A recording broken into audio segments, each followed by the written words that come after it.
Loaded Heat show on tap for all of you today. Donovan Mitchell, is he going to be staying with the Cleveland Cavaliers and signing a long-term extension? That will be where we start today's show. But on the back half, we're talking Kevon Looney. Could the Heat go out and sign the veteran center after it seems like he is likely going to be released by the Golden State Warriors? This is the Heat Report by Chat Sports. I am your host, Nick Roloff. And let's just jump right into the Donovan Mitchell news, because this was all originated from Michael Scotto, the NBA insider, who had this little report yesterday. He said that rival NBA executives believe Donovan Mitchell will sign a max extension for at least the next 3 seasons with the Cleveland Cavaliers. And I did call Michael Scotto an NBA insider, but it's not like he's Chris Haynes, Adrian Wojnarowski, or Shams Charania, or Brian Windhorst even for that matter. So I am not completely sold on this report being 1,000% accurate, but I do have to provide some context for all the Heat fans out there and tell you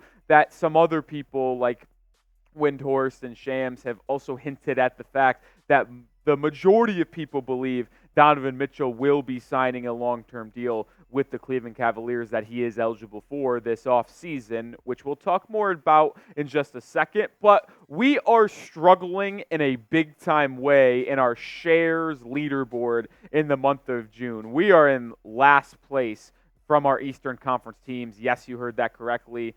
76ers now, Knicks now, Bulls report, and Celtics today all have at least 20 more shares in the month of June than we do. So help me out, help yourself out, because more shares equals more subscribers equals more content. So help me out and share today's video. All right, when we go back to Donovan Mitchell now, and even though I am skeptical of that report from Michael Scotto, I think it is an important thing to realize that yes, he is the number one option for Miami. He helps the Jimmy Butler timeline. He helps the Bam Adebayo future timeline.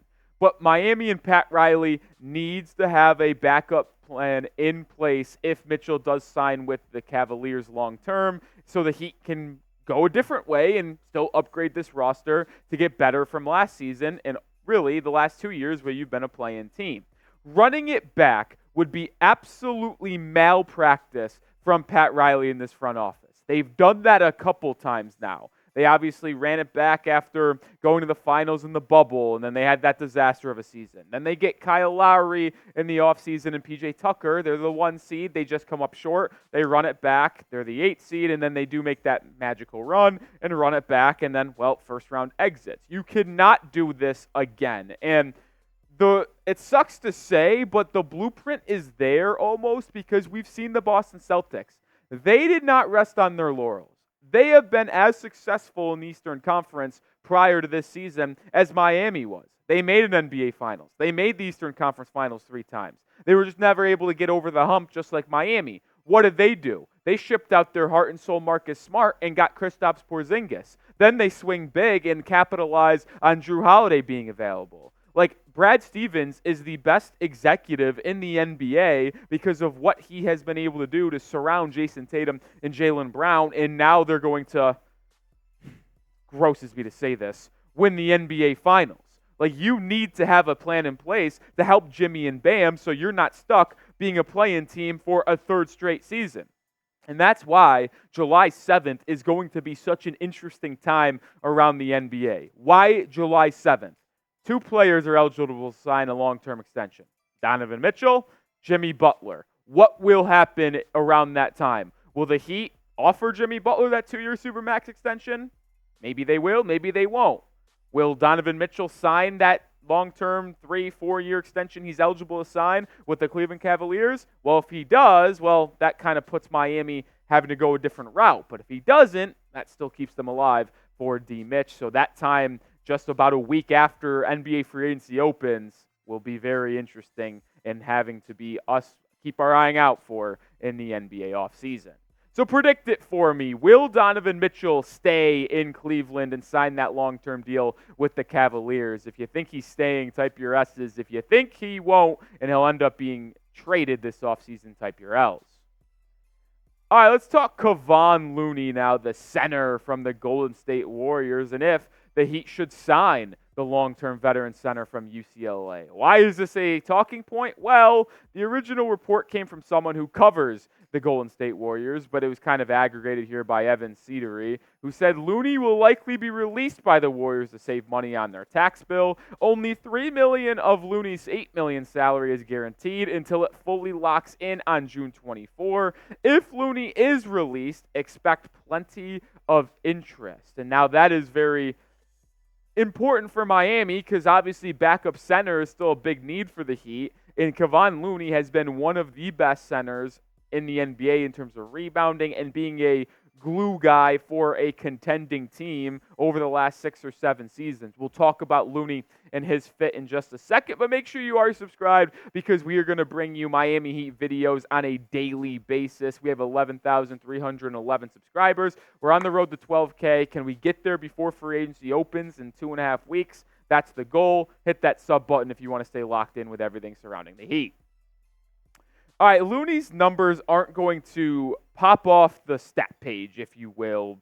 He's just not that type of guy. But he's, like I said, a glue piece that just affects winning in a high capacity. Good rebounder, average 5.7, durable over the last 3 or 4 years, played 82 games 3 seasons ago, 74 this past year. Not going to give you too much offensively outside of putback dunks and alley-oop on rolls or just playing in the dunker spot on other people driving to the rim. But okay free throw shooter for his size as well, 67.5%. But the reason why I like Kevon Looney and think he could be a good fit for the Heat is just because of how good of a brand he plays in terms of winning basketball. He has been absolutely one of the most integral parts of the Warriors' success over the last decade. And you might think I'm crazy for saying that because he's never really averaged more than 10 points a game or really averaged 10 rebounds. But he only plays 20 to 25 minutes because they often like to go small ball with Draymond Green at the center spot. But when Kevon Looney was on the floor, he helped screen. He's an excellent screener to get Klay Thompson open coming on pin downs, getting Curry dribble handoff opportunities, and then creating second chance opportunities, crashing the offensive glass is what Kevon Looney specializes in. The amount of times he created second chance opportunities and kickouts for open Thompson, Jordan Poole, and Curry threes over the last 5 seasons has been unbelievable. I'm a big fan of Looney, and even though he's a little bit older in age, I think he would be a perfect backup center in the 305. We got more to talk about, but make sure you are hooked up with these Miami Heat draft hats. Yep, they're on sale. Curved, flat brim, snapback. They got all the different styles at chatsports.com/Heat Draft Hats. Get yours today. Whoever the Heat draft at 15 will be repping those hats on his dome when he walks the stage in a couple weeks. So represent with him. Remember, one more time, chatsports.com/Heat Draft Hats. Link will be in the description and comments of today's video. I kind of just outlined it for you, but if you didn't get the point yet, Looney is a good rebounder and is one of the best rebounders in the entire NBA for the center position. I found this statistic very interesting because we showed his 2023 stats where he only averaged 5 and change rebounds a game. But for Kevon Looney's career, on a per 36 basis, because like I mentioned, Looney only averages about 20 to 25 minutes a game for the Warriors. But if he were to get starting center minutes and not having to come out for Draymond Green in small ball situations, his per 36 rebounding numbers are unbelievable. He averages 11.5 rebounds a game per 36 in his career, 7.2 of them being on the defensive side of the floor, and 4 of them being on the offensive side. He crashes the glass on both ends. He can create second chance opportunities. In 15 to 20 minutes off the bench for Miami, backing up Bam Adebayo would be such a better upgrade over Thomas Bryant. Obviously, Bryant has a player option for this upcoming season, and we'll see what he decides to do prior to NBA free agency. I'd like to assume, and I'd put a money on that he would be opting into this contract, but there is no guarantee that he is going to be in a rotation spot. He already got phased out at the end of last season, so if he wants to try to go to a different team, then that would probably make a lot of sense. But I do think that he would be an upgrade over Thomas Bryant. Not going to be a guarantee that he's on the roster, but Looney, who can rebound, can defend a little bit better than Thomas Bryant. I'll give Bryant the edge offensively. He just is more talented in that range. But I want a center that can be better on the glass and defensively more than giving us anything on the offensive end anyway, because we've tried the offensive centers as backups with Myers Leonard, Cody Zeller. Just has not worked out. I got a defensive guy that can really clash the glass. Be Pat Riley for me. Would you sign Kevon Looney as the backup center if he is released by the Golden State Warriors? Type Y for yes or type N for no. I am a big advocate for signing Kevon Looney if he is released by the Golden State Warriors. He is someone who has affected winning at the highest level, has NBA Finals experience, NBA postseason experience, knows how to play in the dribble handoff as well, which is a mainstay in an Eric Spoelstra offense. He has done it with Klay Thompson, with Steph Curry. So if he comes in and gives you 15 to 20 minutes off the bench in relief of Bam Adebayo, he can easily keep on doing what Bam does offensively in terms of the screening, dribble handoffs, and rolling to the rim, plus the offensive rebounds he gives you, 4.3 and per 36 for his career on the offensive glass. If Looney's available and he's there for the right price, Pat Riley, go sign him.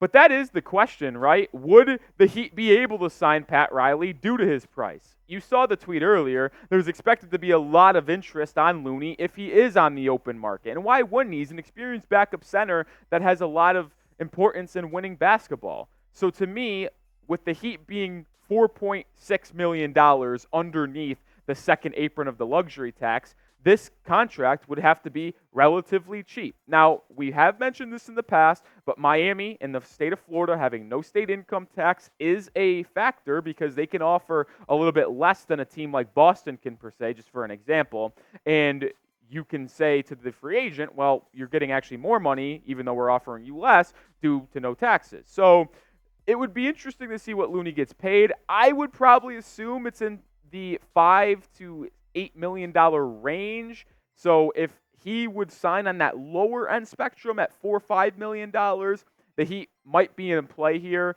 And if Thomas Bryant opts out of his player option, the need for backup center is there.